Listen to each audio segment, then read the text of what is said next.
تیرے اتنے احسانات ہیں مجھ پر کہ میں بدلہ نہیں دے سکتا، میرا رب ہی تجھے بدلہ دے گا۔ پھر بتاؤں مصدر کے حاکم میں جو روایت ہے، اللہ کے رسول صلی اللہ علیہ وسلم نے جو خود ہی فرمایا کہ بدلہ اللہ کیسے دے گا۔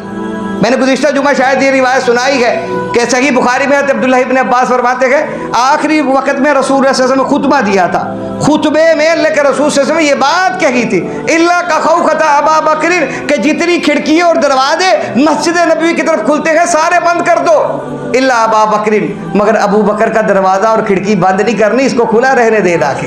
اس کھڑکی اور دروازے کو کھلا رہنے دینا، باقی تمام کھڑکیوں اور دروازے بند کر دینا جو مسجد نبوی کی طرف کھلتی ہے۔ وہاں پر رسول اللہ صلی اللہ علیہ وسلم نے یہ بات کہی تھی، صحابہ مجھ پر جس کسی نے احسان کیا میں نے تمام کے احسانات کے بدلے دے دیے ہیں، لیکن ابو بکر کے احسانات اتنے زیادہ ہیں مجھ پر کہ ان احسانات کا بدلہ میں کل یوم محشر اللہ کی بارگاہ سے لے کر دوں گا۔ تو مصدر کے حاکم میں گئے، اللہ کے رسول صلی اللہ علیہ وسلم فرماتے گئے پھر احسانات ابو بکر کے جب اتنے زیادہ گئے تو اللہ بھی تو احسانات کا بدلہ دے گا۔ تو مصدر کے حاکم کی روایت سنیے، اللہ کے رسول صلی اللہ علیہ وسلم فرماتے گئے میرے رب اس کا اہتمام ایسے کرے گا کہ کل یوم محشر جب جنتی بارگاہ خدا بندی میں پہنچیں گے، اللہ پوچھیں گے بتاؤ میری نعمتیں ملنے کے بعد راضی ہو، میری نعمتیں ملنے کے بعد راضی ہو؟ جب جنتی کہیں گے ہاں الہ العالمین، پھر اللہ فرمائیں گے اب اس سے بڑی نعمت دوں، اس سے بڑی نعمت دوں۔ جب آخری نعمت کا ذکر ہوگا وہ نعمت ہوگی دیدار خدا بندی، اللہ اپنا دیدار کروائیں گے کہ کرو میرا دیدار،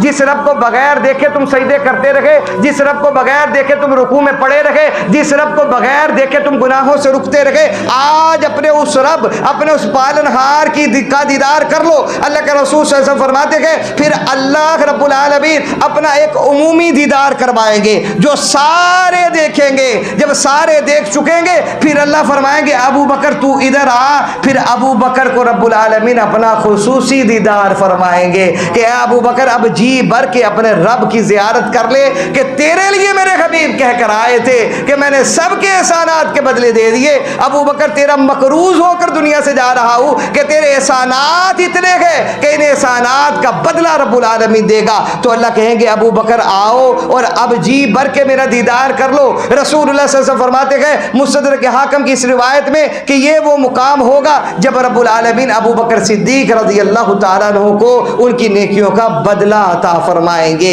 ذرا کیا یہ عظمت کم تھی کہ سب سے پہلے جنت میں جانے والے رسول اللہ صلی اللہ علیہ وسلم گئے، پھر انبیاء علیہ السلام گئے، پھر انبیاء کے بعد جو جنت میں جائیں گے ان تمام میں سے پہلے صدیق اکبر رضی اللہ تعالیٰ عنہ ہوں گے، اور سبھی اپنے اپنے دروازے سے جائیں گے، لیکن ابو بکر کو 8 دروازے پکاریں گے کہ ابو بکر تو ہم سے جنت میں داخل ہو جا،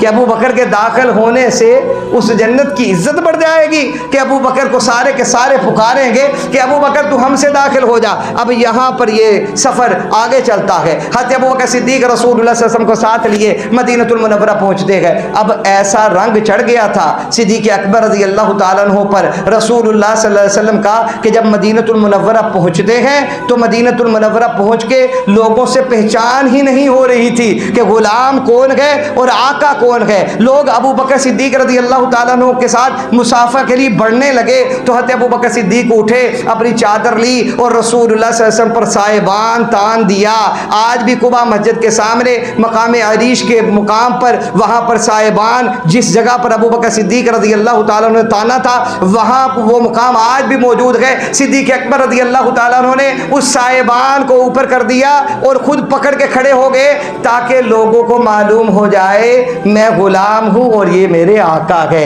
تو اس لیے میں کہتا ہوں کہ وہ پہلا مددگار، پہلا صحابی، نبی نے جسے ہر قدم پر دعا دی، وہ افضل بشر بعد از انبیاء ہے، وہ جانے صداقت، وہ جانے وفا ہے، فرشتے اسی کی نمازوں پہ عاشق، اسی کی دعاؤں پہ عاشق، نبیوں سے کمتر، اماموں سے اعلیٰ، محمد سے ہر دم وفا کرنے والا، بشر کی شرافت کا معیار ٹھہرا، صداقت کا اونچا وہ مینار ٹھہرا، وہ چلتا ہوا ایک باب حرم تھا، وہ سارے کا سارا تو قرآن جیسا، خدا کے تھا ایک ہی کے فرمان جیسا، خدا اس سے راضی ہوا وہ خدا سے، کہیں قدسی عامر جس کی دعا پہ جھکاتا تھا نظر عمر اس کے آگے، کھڑے ہو کے شام و سحر اس کے آگے، وہ کتنا بڑا ہے خدا جانتا ہے، وہ کیسے بنا ہے خدا جانتا ہے۔ تو اللہ رب العالمین کی کروڑ رحمتیں صدیق اکبر رضی اللہ تعالیٰ عنہ پر ہو اور اللہ ان کی محبت کا ہمیں بھی ذرہ عطا فرما دے۔